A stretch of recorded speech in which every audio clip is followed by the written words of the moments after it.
प्यारे बुज़ुर्गों, माताओं, भाई और बहनों, मिस्टिसिज्म, रूहानियत, अध्यात्मवाद, स्पिरिचुअलिटी,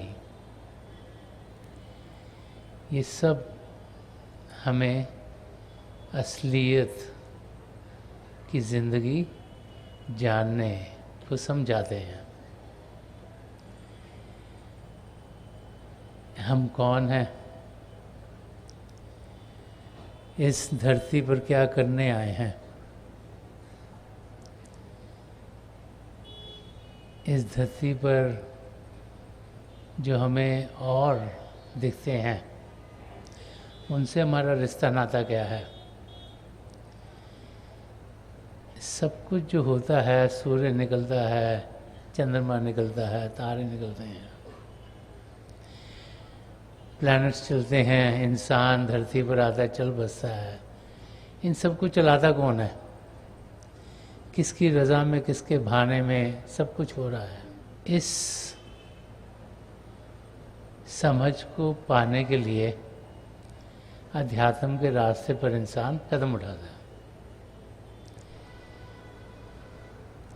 दुनिया की जानकारी, इस दुनिया में जिसमें हम जी रहे हैं, उसकी तो हमें स्कूल कॉलेजेस से काफ़ी मिल जाती है,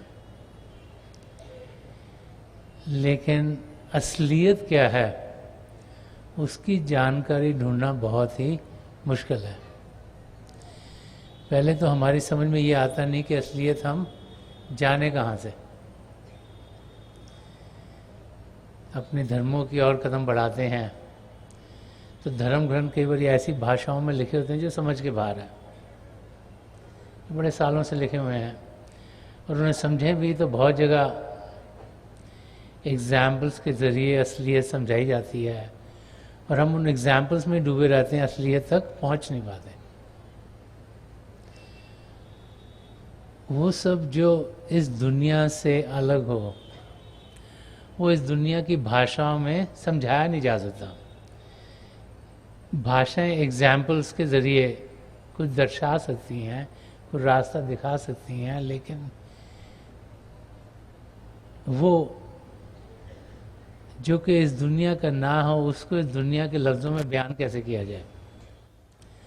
तो जनरली जब भी हम अपने धर्म ग्रंथों को पढ़ते हैं उनमें बहुत से एग्जाम्पल्स होते हैं, इनके ज़रिए हम सच्चाई की ओर कदम बढ़ा पाएँ।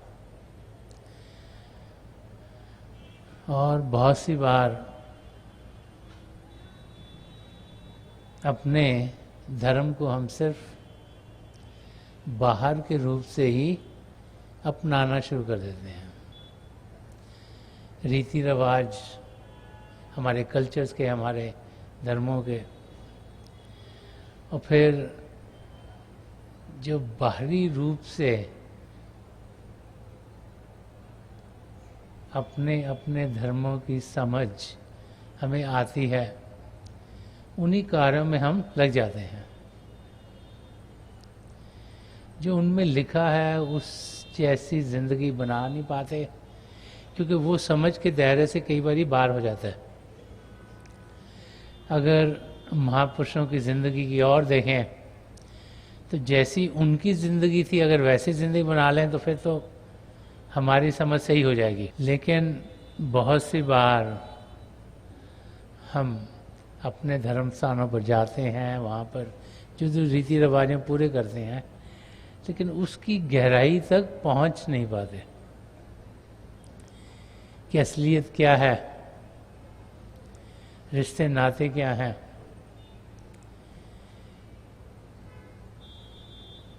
सृष्टि जो लाखों करोड़ों सालों से चल रही है, इसको चलाने वाला कौन है? अगर उसको हम मिलना चाहें तो क्या मिल सकते हैं? उसे जानना चाहें तो क्या जान सकते हैं?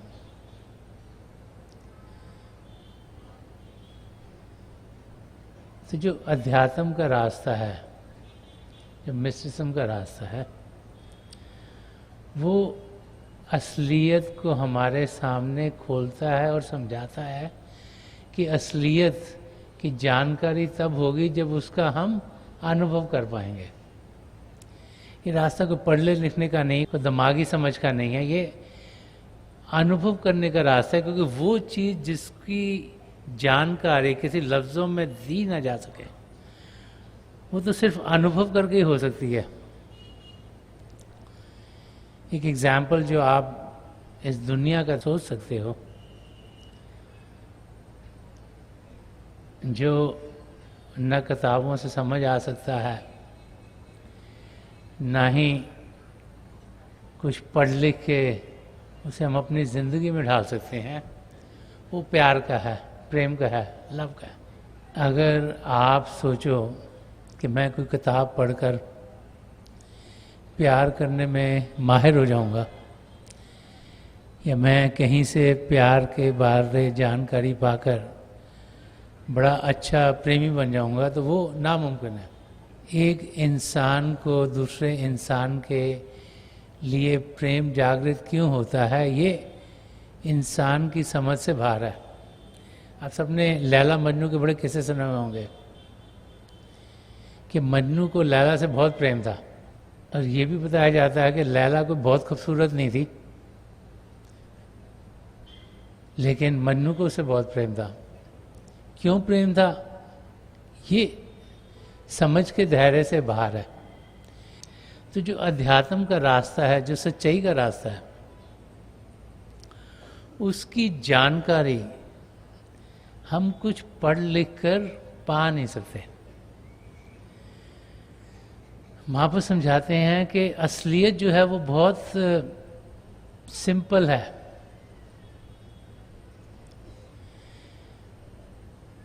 हम क्योंकि जब सृष्टि की ओर देखते हैं तो इतनी चीज़ें यहाँ हो रही हैं कि हर एक चीज़ कॉम्प्लिकेटेड लगती है। अगर हम सोचें कि सूर्य कैसे इतने लाखों करोड़ों सालों तक सवेरे रोज निकलता है, शाम को फिर डूब जाता है, फिर निकलता है, फिर डूब जाता है। चंद्रमा रात को निकलता है, फिर सुबह ढल जाता है। कि प्लैनेट्स हैं जो अलग अलग ऑर्बिट में घूम रहे हैं। समुद्रों में पानी होता है, उसके वेपर्स बनते हैं, हवा से कहीं और जाके बारिश हो जाती है। और हम देखें कि भारी रूप से इंसान की जानकारी कैसे इस दुनिया के बारे में बढ़ती चली जाती है। 400-500 साल पहले इलेक्ट्रिसिटी नहीं होती थी, तो लोग सुबह जब सूर्य निकलता था उस पर उठते थे, जब डूबता था सो जाते थे। कोई 125 साल पहले हवाई जहाज नहीं थे। और जैसे जैसे इंसान इस दुनिया को समझने की कोशिश कर रहा है और नई नई चीज़ें बना रहा है, तो हम उसकी इंटेलिजेंस पर हैरान होते हैं। तो आम इंसान सोचता है कि जिसने सब कुछ रचा है उसकी तो इंटेलिजेंस बहुत ही ज़्यादा होगी, तो उनको तो समझना है ही नहीं पॉसिबल। लेकिन संत महापुरुष जब भी इस धरती पर आए हैं, उन्होंने समझाया है कि सच्चाई कोई मुश्किल नहीं, आसान है। लेकिन हम लोग क्योंकि समझते हैं कि चीज़ आसान नहीं हो सकती, उसको मुश्किल के तरीक़ों में समझने की कोशिश करते हैं। महापुरुष समझाते हैं कि सृष्टि को रचने वाली एक ताकत है जो सृष्टि के शुरुआत में थी, सृष्टि को चला रही है, सृष्टि के आखिर तक रहेगी। उस ताकत को हम प्रभु कहें, परमात्मा कहें, ईश्वर कहें, गॉड कहें, यहोवा कहें, वाहिगुरु कहें, किसी भी नाम से पुकारें। उस ताकत के जरिए सब कुछ रचा गया। एक खंडमंडल बने और इनका रेफरेंस सिर्फ एक महापुरुष ने, कई महापुरुष दे रहे हैं कि बहुत से खंडमंडल हैं। हम ये ना सोचे कि हमारी धरती या आसमान है, सितारे हैं, चंद्रमा है, यही कुछ है। ये तो अब साइंटिस्ट भी हमें समझा रहे हैं कि ये एक गैलेक्सी के अंदर हमारी है, एक सूर्य जिसके आसपास हमारी ज़मीन है, धरती है, और चंद्रमा और सितारे हैं, ऐसी और भी बहुत सी गैलेक्सीज हैं। ये तो साइंटिस्ट भी आजकल इस नतीजे पर पहुंच गए हैं। मगर जब हम धर्म ग्रंथों को पढ़ते हैं तो इंटरेस्टिंग ये है कि अलग अलग धर्म ग्रंथों में अलग अलग महापुरुषों ने ये समझाया है कि कई खंड मंडल हैं, सचखंड, पार ब्रह्म, ब्रह्मांड, अंड और पिंड। और पिंड के मंडल में हम एक गैलेक्सी के अंदर इस सूर्य और इस धरती और ये आसमां सितारों एक छोटा सा हिस्सा है। इस पर हम इंसान जो बस रहे हैं, हम सब यहाँ चंद दिनों के लिए भेजे गए हैं। भेजा किसने? पिता परमेश्वर ने, जिसने सारी सृष्टि रची। जिसे वो चाहते हैं उस किस्म का चोला देकर भेज देते हैं। असल में हम भी एक ताकत हैं, उसे आत्मा कहें, रूह कहें, सोल कहें। तो जो वो ताकत है उसने अपना जरा सा हिस्सा लिया और उसे भेज दिया। परमात्मा का हिस्सा, परमात्मा का अंश आत्मा, और वो अलग अलग मंडों में बसना शुरू हो गई। कोई सचखंड में, कोई पार ब्रह्म में, कोई ब्रह्मांड में, कोई अंड में, कोई पिंड में। हम लोग इस समय पिंड के देश में हैं और यहाँ पर हमारे साथ साथ, इंसानों के साथ साथ और बहुत से हिस्से भी हैं जो जी रहे हैं। कोई घोड़े में, कोई हाथी में, कोई गाय में, कोई पिग में, कोई परिंदों में, कोई मछली में, कोई कीड़े मकोड़ों में, और कोई ये जो प्लांट्स हैं, वेजिटेबल्स हैं, इनमें। जहाँ भी जान है वो सब पिता परमेश्वर का हिस्सा है, उनकी ताकत है। इसीलिए वो शरीर जो भी उसे दिया गया है वो हमें लगता है जीवित है। क्यों? क्योंकि उसको जैसे एक शरीर में बैटरी दी जाएगा। आजकल के टाइम में तो बहुत से टॉयज़ मिलते हैं, और आप में से जो माँ बाप होंगे या बच्चे होंगे या जिनके घर में बच्चे हैं, हमने कई इलेक्ट्रॉनिक टॉयज़ खरीदे होंगे। और जब टॉय खरीदते हैं तो बैटरी आपको अलग से मिलती है। घर में लाते हैं तो चाहे वो मोटर हो, चाहे वो डॉल हो, चाहे कुछ, उसमें वो आप बैटरी लगाते हैं तो वो चलना शुरू हो जाती है। और जब बैटरी ख़त्म होती है तो वो टॉय देखने में वैसे ही लगता है जैसे था, लेकिन ना चलता है, ना फिरता है, ना कुछ करता है। यही हालत शरीर की है। और प्रभु ने शरीर जो बनाया उसमें करामत ये दिखाई कि शरीर खुद ब खुद छोटे से बड़ा होता है, तंदुरुस्ती में आता है और फिर बुढ़ापे की ओर जाना शुरू हो जाता है।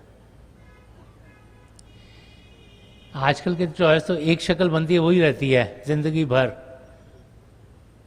लेकिन प्रभु का कमाल कि ये शरीर छोटा सा होता है, 6 पाउंड, 7 पाउंड, 8 पाउंड, 5 पाउंड।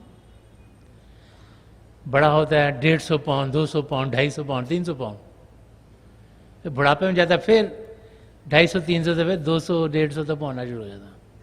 हमें लगता है बाहर से चेंजेस आ रहे हैं, ये सब प्रभु का कमाल है। लेकिन ये काम तब तक करता है जब तक उसमें ताकत रहती है। कोई भी शरीर आज तक ऐसा नहीं हुआ जो कि सदा सदा के लिए टिका रहा है। क्योंकि जब तक उसमें ताकत रहती है, प्रभु का अंश रहता है, वो शरीर चलता है, फिरता है, देखता है, सब चीज़ें करता है। लेकिन जैसे ही वो ताकत वहाँ से चली जाती है, प्रभु उसे बुला लेता है, कहता है आपका समय अब खत्म हो गया इस शरीर में। तो वो शरीर बेकाम हो जाता है। सिंपल टू अंडरस्टैंड, को इतना समझना इसको मुश्किल नहीं है। अब जितनी देर वो ताकत उस शरीर में है, उस ताकत की जानकारी प्रभु हमें देते हैं। यही नहीं कि वो ताकत दे दी, पर उसको समझने की कोशिश भी दी है। ये प्रभु ने कमाल करा हुआ है खाली मानव चोले में। ना जानवर जान सकता है, ना परिंदा जान सकता है, ना प्लांट जान सकता है, कीड़े मकोड़े जानते हैं, लेकिन मानव चोले में ये ताकत प्रभु ने दी है कि उस ताकत को हम जान सकें, पहचान सकें। और उस ताकत को जानना और पहचानना ही अध्यात्म का रास्ता है। अगर ध्यान से इस पर गौर करें तो कुछ समझना कुछ ज़्यादा मुश्किल नहीं है। मुश्किल क्या है कि जो सब प्रभु ने हमें दिया है उस ताकत को जानने के लिए उसकी समझ हमें कौन दे। प्रभु तो एक रोशन अवस्था है, जागृत अवस्था है, सब कुछ जानने वाले हैं, सब कुछ करने वाले हैं। उस अवस्था की जानकारी हम पाएं कैसे? क्योंकि इस धरती पर रहने के लिए प्रभु ने शरीर में कुछ ऐसी चीज़ें भी दी हैं ताकि हम इस धरती पर घूम फिर सकें, काम कर सकें और देख सकें। इस करके देखने की, सुनने की, सूंघने की, चखने की, स्पर्श की इंद्रियां दी हैं। अगर देखने की इंद्री किसी को ना होती तो रोज ही टकरे होती रहती, कभी यहाँ कभी वहाँ, कभी वहाँ कभी वहाँ। अगर सुनने की इंद्री ना होती तो किसी और के ख्यालात क्या हैं वो हम कभी सुन ना सकते। चखने की इंद्री ना होती तो कुछ खा पी ना सकते, फिर तो ज़्यादा देर टिक ही नहीं सकना था इंसान ने। सूंघने की इंद्री ना होती तो हमें समझ नहीं आ रहा था कि ये हमको ठीक जगह जाने के लिए कि बहुत गंदगी यहाँ से हम दूर रहे हैं, इससे शरीर को तकलीफ होगी। और फीलिंग्स ऑफ टच ना होती, ये स्पर्श की ना होती तो कितने लगाव से कोई हमें मिलता है नहीं मिलता वो हमारी समझ के बाहर होना था। तो प्रभु ने इस धरती पर, क्योंकि प्रभु को मालूम था बहुत से इंसान भेज रहा है और बहुत से और जानवर जीव भी भेज रहा है, तो हमें इंद्रियां दी ताकि हम अपना रास्ता इसमें निकाल सकें, सही तरीके से हम जी सकें। यहाँ पर हुआ क्या है कि उन इंद्रियों को इस्तेमाल करते करते हम अपनी जिंदगी जीते जीते समझते हैं यही सब कुछ है, कि इसके आगे क्योंकि हमें दिखता नहीं, सुनता नहीं, समझ आया नहीं, हम उसी में चक्कर मारे जा रहे हैं। कभी यहाँ जाते हैं, कभी वहाँ जाते हैं, कभी ये बात सुनते हैं, कभी वो बात सुनते हैं, कभी इसको सुनते हैं, उसको सुनते हैं, कभी ये खाना खाते हैं, कभी वो खाना खाते हैं, कभी एक को मिलते हैं, कभी दूसरे को मिलते हैं। देखो सारा दिन में यही करते रहते हैं सुबह से रात तक, और भूल जाते हैं कि कुछ और भी आगे है। तो हमें उसकी समझ कौन देता है? जब किसी पूर्ण महापुरुष की शरण में हम पहुंचते हैं। तो वो पूर्ण महापुरुष हैं कौन और उन्हें हम ढूंढें कैसे, ये हमारी जिंदगी में वो आते कैसे हैं? तो बार बार ये समझाया जाता है कि जिन जीवों के अंदर प्रभु को पाने की लगन होती है तो उन जीवों को प्रभु जब यहाँ ये मानव चोला दे के भेजते हैं, वो उनकी जिंदगी में कुछ ऐसा कर देते हैं कि वो किसी पूर्ण महापुरुष की शरण में पहुंचे।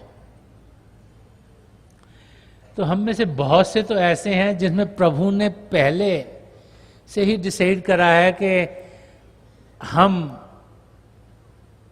ने अच्छे कार्य किए, हम अच्छे थे, हमें प्रभु से लगाव था, जो भी हमने पिछली जिंदगियों में करा है उस कारण प्रभु ने कहा हाँ अब ये रूह उस स्टेज पर पहुंच गई है, ये आत्मा उस स्टेज पर पहुंच गया है कि वापस आ सकती, मुझे मिल सकती है, मेरी जानकारी पा सकती है।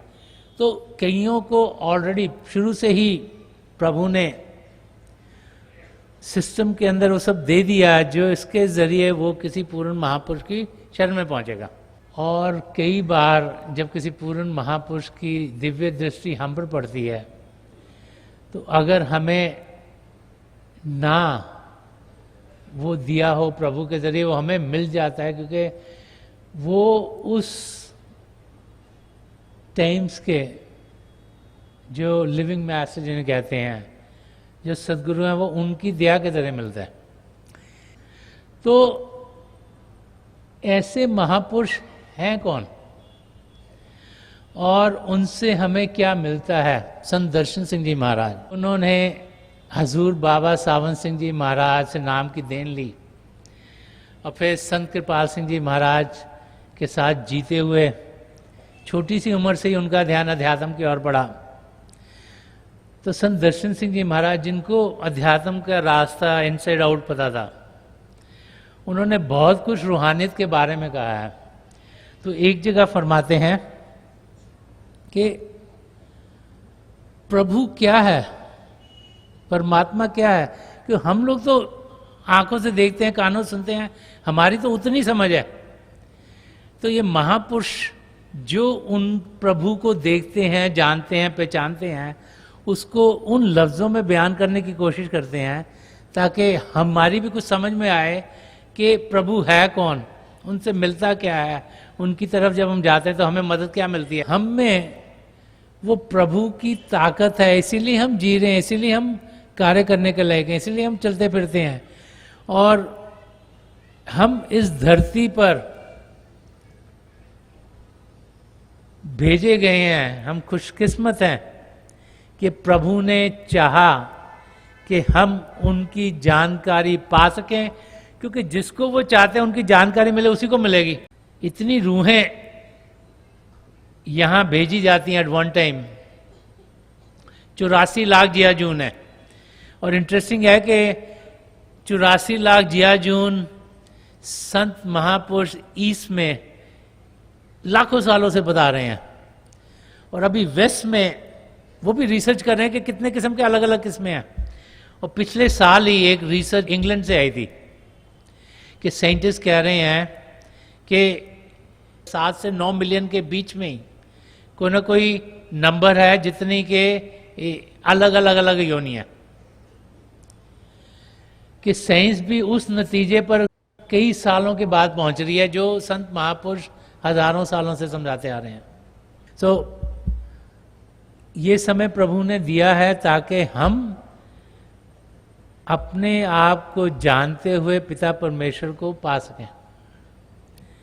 बार बार बार जब हमें ये समझ आनी शुरू हो जाती है कि मदद हमें अध्यात्म के रास्ते से कहाँ से मिलेगी, तब फिर हम अपनी मंजिल की ओर कदम बढ़ाना शुरू कर देते हैं। संत दर्शन सिंह जी महाराज ने बड़ी छोटी सी उम्र में ये शेर लिखा था हजूर बाबा सावन सिंह जी महाराज के बारे में। वो फरमाते हैं कि खुदा का नूर मुर्शिद में भला मालूम होता है, ये आईना है वो जिसमें खुदा मालूम होता है।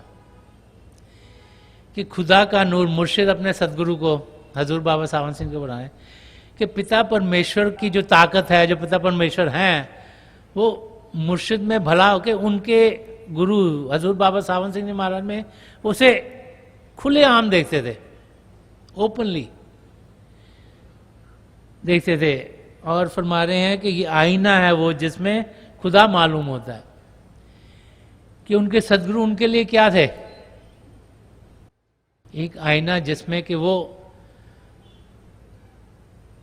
अपने सदगुरु की जगह पिता परमेश्वर के दर्शन करते थे। इसीलिए जब भी आप में से वो लोग जिन्होंने शायद संत दर्शन सिंह जी महाराज की नज़दीकी पाई हो, अगर जब भी उनसे कोई बात की जाए कि आप अपने सदगुरु के बारे में बातचीत करो, तो उनके जैसे रोंगटे खड़े हो जाते थे, इतनी खुशी चेहरे पे होती थी और पूरी बॉडी में। और वो फरमाया करते थे हजूर को हम 2 मील से तो उनकी पगड़ी देख लेते थे तो हम नाचना शुरू कर देते थे, इतनी खुशी अपने सदगुरु को मिलकर होती, क्योंकि उन्हें यकीन हो गया था, उन्हें अनुभव हो गया था। यकीन तो सेकेंडली बात है, अनुभव होना जरूरी है। यकीन तो आदमी कर लेता है, किसी की बात पे सुना यकीन कर लिया, पर जब अपने आप अनुभव होता है तभी सही मायनों में हमें जानकारी होती है कि है क्या। हम कुछ पढ़ते हैं, कोई हमें कुछ कहता है तो हम यकीन कर लेते हैं, हाँ जी ये बोल रहे हैं, ये बुजुर्ग है, इनको कुछ समझ है, ये जो बोल रहे हैं ठीक है। मगर जब हमें खुद अनुभव होता है, जो कि संत दर्शन सिंह जी महाराज को बड़ी छोटी सी उम्र में हो गया था, तब असलियत क्या है उसकी जानकारी हमें होती है। इसीलिए ये जो संत का रास्ता है इसमें अभ्यास पर बहुत जोर दिया गया। कई शेर संत दर्शन सिंह जी महाराज ने सदगुरु की महिमा पर लिखे उन्होंने, जिनको जब हम ध्यान से पढ़ते हैं तो हमें समझ में आना शुरू हो जाता है कि ये सारा खेल है क्या। पिता परमेश्वर हैं, उनका अंश हम है। उनको जाने कैसे, एक सदगुरु की जरूरत है जिनके जरिए हम पिता परमेश्वर को जान सकते हैं, पहचान सकते हैं। जब एक शिष्य सच्चे गुरु के पास होता है तो उनके जरिए हमारी डोर पिता परमेश्वर के साथ जुड़ जाती है। एक जगह और दर्शन सिंह जी महाराज, एक शिष्य की जिंदगी जो कि प्रेम से भरपूर होती है, और वो कैसी होती है वो समझा रहे हैं कि इश्क का आलम तगय्युर आशना होता नहीं। वो समझा रहे हैं जो प्रेम है ये है क्या चीज़, और इसमें होता क्या है इंसान से, और समझाने की कोशिश कर रहे हैं कि भाई ये अगर हमें समझ में आए तो हम इस रास्ते पर जब चलें तो हमें समझ आएगा कि ये रास्ता कैसा है। कि इश्क का आलम तगय्युर आशना होता नहीं, सुबह है अब अपनी दुनिया में न कोई शाम है। वो कहते हैं कि प्यार में इंसान की जिंदगी में क्या होता है, उसको कोई सुध बुध नहीं रहती कि ये सुबह का टाइम है, ये शाम का टाइम है, उसने दुनिया में ये करना है कि वो करना है, क्योंकि उसके लगन सिर्फ जिससे उसे प्रेम है उससे है। तो एक सच्चे शिष्य की लगन अपने सदगुरु से इतनी होनी चाहिए कि उनके सिवाय उसको और कोई ख्याल विचार नहीं आए। इसका आलम तगय्युर आशना होता नहीं। तगय्युर आशना का मतलब वो चीज़ जो बदलती नहीं, कि मतलब जब एक शिष्य को अपने सदगुरु से प्रेम होता है तो वो फिर कभी चेंज नहीं होता, वो बढ़ता ही जाता है, बढ़ता ही। एक जगह और उन्होंने फरमाया इश्क की नहीं है कोई इंतहा, इश्क का आगाज ही आगाज है, कि जो प्रेम होता है उसका कोई एंड नहीं है, वो बढ़ता चला जाता है, बढ़ता चला बढ़ाता चल जाता है, पर उसमें कोई परिवर्तन है, उसमें चेंज नहीं आता कोई कि भाई ये आज है और कल नहीं होगा, परसों हट जाएगा और चौथ को कुछ और हो जाएगा। कि एक बारी जब प्रेम हमारे अंदर अपने सदगुरु के लिए या पिता परमेश्वर के लिए जागृत हो जाता है तो बढ़ता रहेगा और बढ़ता रहेगा, और उसी प्रेम के जरिए हम अपनी मंजिल तक पहुंच सकेंगे। एक जगह और फरमा रहे हैं कि बड़ा इंटरेस्टिंग शेर है कि तेरे वजूद से इनकार किस तरह कर दूं। तो कह रहे हैं कि आपकी जो हस्ती है उससे मैं इनकार कैसे करूं, मैंने तो कुछ देखा है, मैंने अनुभव किया, मुझे मालूम है कि आप कौन है। क्यों? क्योंकि मैंने अनुभव, आपने दिया दृष्टि दी, मुझे अंदर की दुनिया में लेके गए और मुझे एक्सपीरियंस हो गया कि आप कौन है। तो मैं आपकी हस्ती से मैं कैसे कह दूं कि आप नहीं हो वो। तो कह रहे हैं कि तेरे वजूद से इनकार किस तरह कर दूं, तेरा जमाल वो हर शय में करे फरमा है। तो कह रहे हैं आप तो हर एक चीज में बस रहे हो। द रियलाइजेशन के हमारे सदगुरु पिता परमेश्वर जुड़े हुए हैं कि कण कण में प्रभु समाया हुआ है। वो कह रहे हैं कि आपकी झलक तो हर एक, तेरा जमाल हर शय में, कि हर एक चीज में आपका जमाल, आपका सौंदर्य, आपकी रोशनी, आपका नूर मुझे देखने को मिलता है।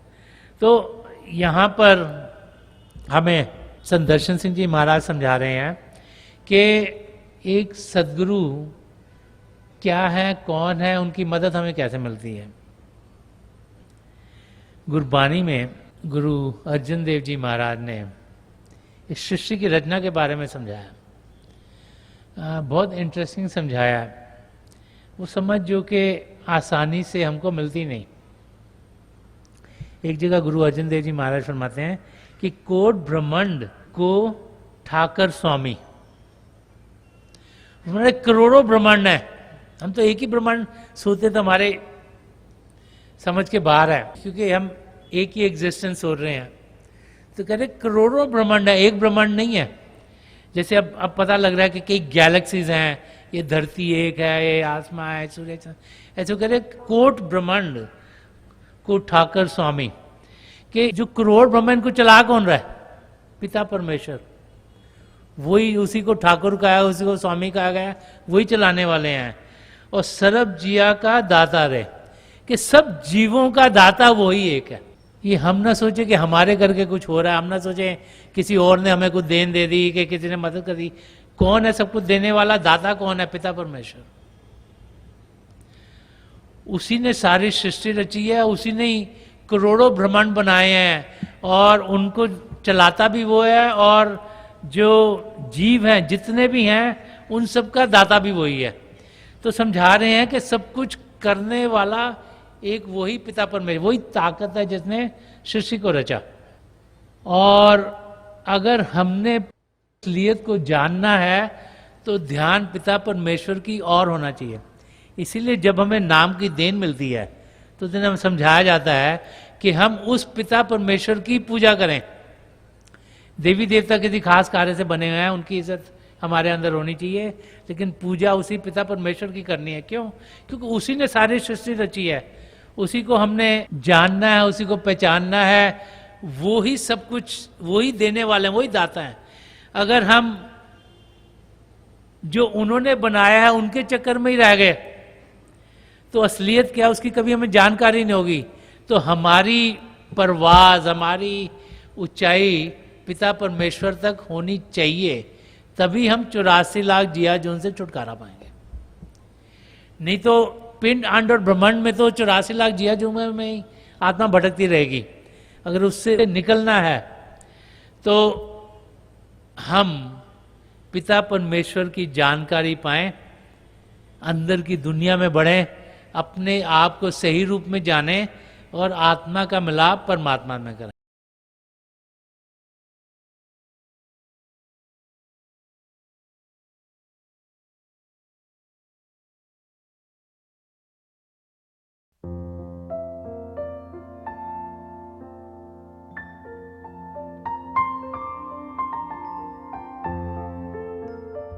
तो थोड़ी देर के लिए हम सब अभ्यास के लिए बैठ जाएं।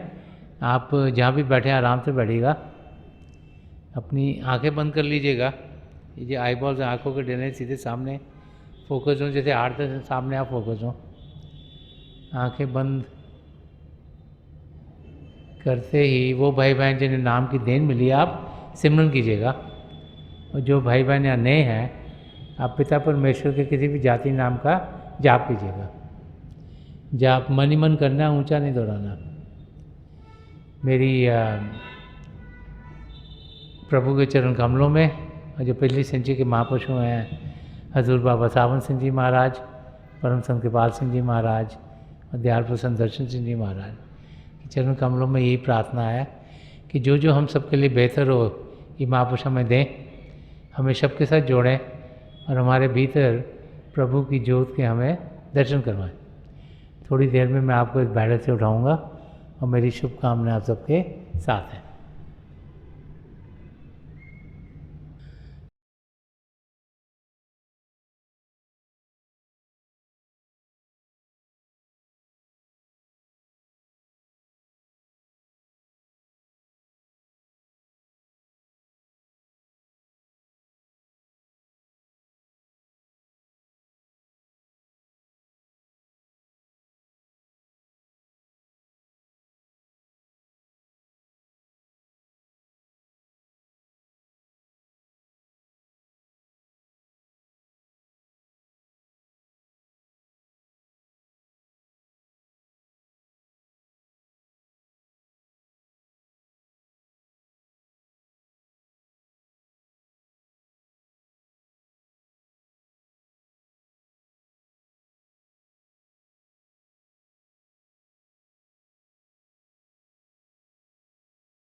छोड़ दीजिए जी, प्लीज़ लीव ऑफ।